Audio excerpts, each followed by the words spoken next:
Voilà, de la mélodie, de l'ambiance, tout va, tout azimut, bien sûr. Les ambiances fusent de partout, que ce soit du nord au sud, de l'est à l'ouest et même au centre. Tout le monde est au cœur de la CAN, même la musique, n'est-ce pas, Frédéric Gorebi? Bonjour. Bonjour. Comment ça va? Très bien, très bien. Ah, ok, on imagine bien. Alors, vous êtes avec nous depuis quelques semaines maintenant. On parle Cannes, mais on parle Cannes sur le digital. On rappelle que vous êtes avec nous ici à la RTI. On rappelle que vous êtes RTI Info. RTI Info. Merci de recadrer un peu mon cerveau ce matin.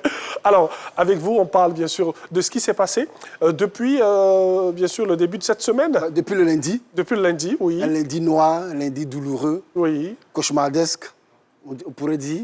Les réalités du football. Bon, et depuis lundi, quelqu'un me disait hier, depuis lundi, il dit Gorée, depuis lundi, la Côte d'Ivoire joue. Parce qu'à chaque fois qu'on joue un match, c'est comme si c'était les éléphants qui étaient en lice. Oui, oui. Puis hier, la délivrance totale. Grâce à nos amis venus du royaume chérifien. Coucou à vous les gars, bravo. Alors, qu'est-ce qui s'est passé sur les réseaux sociaux? Depuis lundi... On commence d'abord avec lundi, avec ce qui s'est passé, la défaite. Après la cuisante défaite face aux langues nationales de la Guinée équatoriale, eh ben, c'était le deuil total dans le pays et notamment sur Internet. Oui. C'était un défouloir. Les gens ont dit tout ce qu'ils pensaient. Et ils ont attaqué le président de la FIFA, le coach national, le sélectionneur Jean-Luc Gasset. Ils ont attaqué tout le monde. Et c'était des lamentations. Facebook était devenu le mur de lamentation, l'image de celui qui se trouve en Israël. Bien sûr. Alors, donc, on l'a vu un peu. Vous avez dit défaite cuisante. Moi, j'ai dit, vous connaissez le yétissé? Le yétissé, non? Non. C'est un plat équato-guinéen. Ça se mange à Malabo et à Bata. C'est comme ça qu'on a été dégusté le lundi. Mais bon, je dirais un kégenou d'éléphant. Un kégenou d'éléphant, ben oui. Mais c'est ça les réalités du football. Hein. On a vu le Brésil qui s'est fait battre 7-1 par l'Allemagne. En demi-finale de la Coupe du Monde de 2014 qui se passait sur le sol brésilien. Oui. Et bon, c'était un cataclysme. Les Brésiliens ont pu rebondir, ont pu passer à autre chose. Et je dirais que la Côte d'Ivoire, 4-0, de mémoire de jeunes Ivoiriens, du haut de 40 ans et plus, j'ai jamais assisté à une telle déconvenue. C'est vrai que la RDC, sous le magistère d'Hervé Renard, est venue nous battre ici, mais le score était de 4-3. Oui. Donc, pour aller à Malabo en 2015, là où nous avons été champions d'Afrique. Et depuis cette date-là, c'est la première fois que la Côte d'Ivoire prenait une telle déculottée face à une équipe qui est de moindre calibre qu'elle. Et c'est vraiment dommage. Et sur TikTok, nos ennemis, la belle famille, les Camerounais, les Continentaux, se sont donnés à cœur joie et c'est de bonne guerre.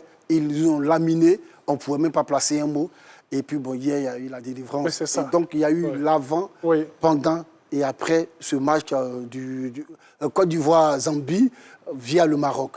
Alors, on a vu aussi qu'après le lundi, sur les réseaux sociaux, les ardeurs, la ferveur a commencé à... Les gens, c'est dommage, parce que brûler sur le maillot à l'effigie des éléphants de Côte d'Ivoire, c'est brûler le drapeau, ça ne se fait pas. Mais certains se sont permis, face à la déconvenue, face à cette déroute, à la douleur, pour faire ressortir cette douleur qu'ils ont ressentie violemment, il faut le dire. D'autres ont brûlé le maillot des éléphants qu'ils avaient acheté à prix d'or. D'autres se sont débarrassés. D'autres ont même mis sur Facebook qu'ils cherchaient à vendre ou à offrir ce maillot-là parce qu'ils n'en voyaient pas la nécessité de porter encore le maillot.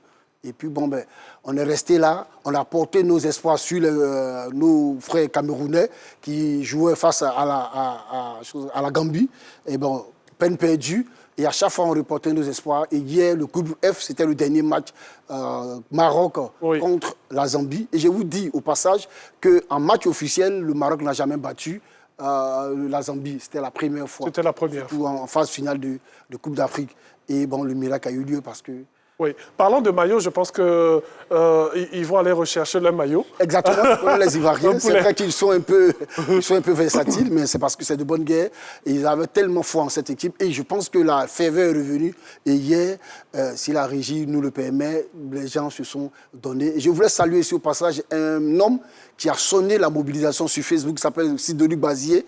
Il a été moqué. Il a été vilipendé parce qu'il croyait encore à la qualification de la Côte d'Ivoire. Et Sidoli, si tu nous suis, coucou à toi. Il a sonné la mobilisation envers et contre tout le monde. Il a multiplié les postes sur le méta, appelant les uns et les autres à croire à la possibilité de la Côte d'Ivoire de se qualifier pour le second tour.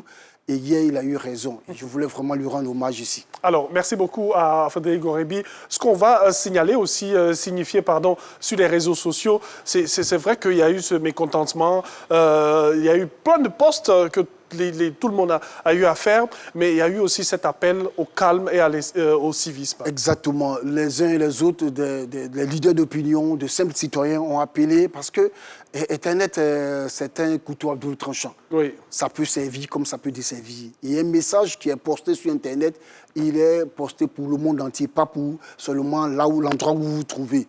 Et c'est à l'honneur de ces leaders-là, de ces personnes, ces citoyens lambda qui ont appelé parce que il faut le dire, certains de nos voisins, on ne va pas les nommer ici parce que la Côte d'Ivoire, c'est la canne de l'hospitalité. Certains de nos voisins nous ont moqués, mais c'est de bonne guerre. Nous sommes en compétition, nous sommes en duel, nous sommes à la recherche du Graal continental. Nous, la Côte d'Ivoire, je veux dire, nous avons déjà remporté à 2 reprises. Ce n'est pas le cas de certains voisins autour de nous.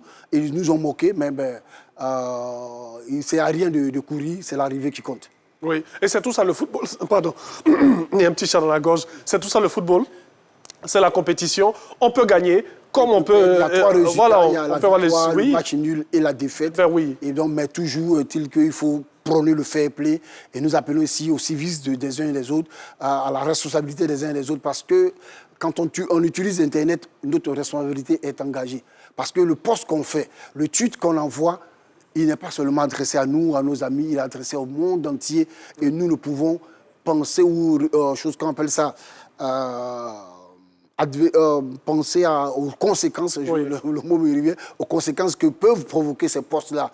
Croyons qu'on s'amuse ou bien on fait de la dérision, mais ça peut dégénérer, ça peut aller en vrille, comme on le dit de façon triviale. Oui, donc vous nous suivez de partout. On incite vraiment toutes les personnes, que ce soit ici, mais aussi à l'extérieur. Les de la diaspora, comme ceux d'ici. Oui, il faudrait faire attention à Internet. Voilà. Tout ne se dit pas sur Internet. Tout ce qui est sur le net n'est pas net. Oui. Ça, il faut retenir. C'est bien de le signifier. Alors, pour la suite, c'est bien sûr encore des posts et des publications qu'on aura, certainement, parce qu'on n'est plus content aujourd'hui, donc on verra, on verra autre chose que ce qu'on a vu le lundi. C'est comme jour férié, c'est comme une parturiente qui finit son travail à la maternité. C'est vrai qu'il y a eu la douleur, mais la joie qui précède cette douleur-là, elle est immense, elle est totale. Et je demande aux uns aux autres de savourer cette victoire, même si certaines mauvaises langues disent que ce n'est pas procuration, mais c'est de bonne guerre, on est en compétition. Et ce sont les règles de la CAF. Donc, on n'a rien inventé. Ce n'est pas une faveur faite à la Côte d'Ivoire, c'est les retombées de ce que la CAF a mis en place comme process dans ce genre de compétition. Et bien sûr, vous l'avez dit, donc des règles. Dans tous les cas, les 8e de finale, vous allez les suivre, bien sûr, sur RTI 1. Et donc, bonne chance à tous les pays qualifiés. Oui, le lundi, contre nos voisins, les Lions de la Teranga, voisins de la sous-région, les Lions de la Teranga, qui ont fait bonne figure, mais je pense que ça sera leur dernier match parce qu'un éléphant, ça trompe toujours. On verra bien. N'empêche que ça sera chaud. Oui, ça sera très chaud. Devant une équipe qui a 9 points, qui est très en forme, qui a montré une capacité magnifique sur le terrain. 3 matchs, 3 victoires, voilà. 9 points. Quand même. Tant de buts marqués, je pense qu'ils ont marqué 8 buts, ils en ont encaissé 1. Oui. Et c'est 3 plus 2. Chaque fois, ils ont donné 3 buts. Premier match, deuxième match et le troisième match, ils ont donné 2 buts. Ça fait 8. Ils en ont encaissé 1 face au Cameroun, ça fait -1. Donc, ils ont plus 7. C'est vraiment, c'est du grand art. Ils ont mis là-bas comme très haute. Voilà. Ouais. On verra bien. En tout cas, merci beaucoup. Et avant de terminer, rapidement, il y a certains citoyens que je voulais juste saluer. Il y a Cyril Djeged qui fait un travail de fact-checking pas possible. Il donne les chiffres exacts. Il a même rappelé à l'ordre certains médias. Oui. Voilà. Et donc, Cyril Djeged, il fait un très bon travail. C'est des citoyens, des journalistes qui sont sur le net et qui font du travail qu'il faut qu'il faut saluer au passage. Merci beaucoup. Allez, nous on part en musique et on va se retrouver dans quelques instants. On aura le flash d'informations à vous proposer. On aura encore une belle ambiance à vous offrir. Et dans ce studio, on va recevoir bien sûr les dignes représentants d'une équipe qualifiée aussi pour les 8e de finale. On fait le tour de tous les pays, de ces 24 pays qualifiés. Et aujourd'hui, on aura l'honneur à recevoir le Mali. Ce sera dans la deuxième partie de cette émission. À tout de suite.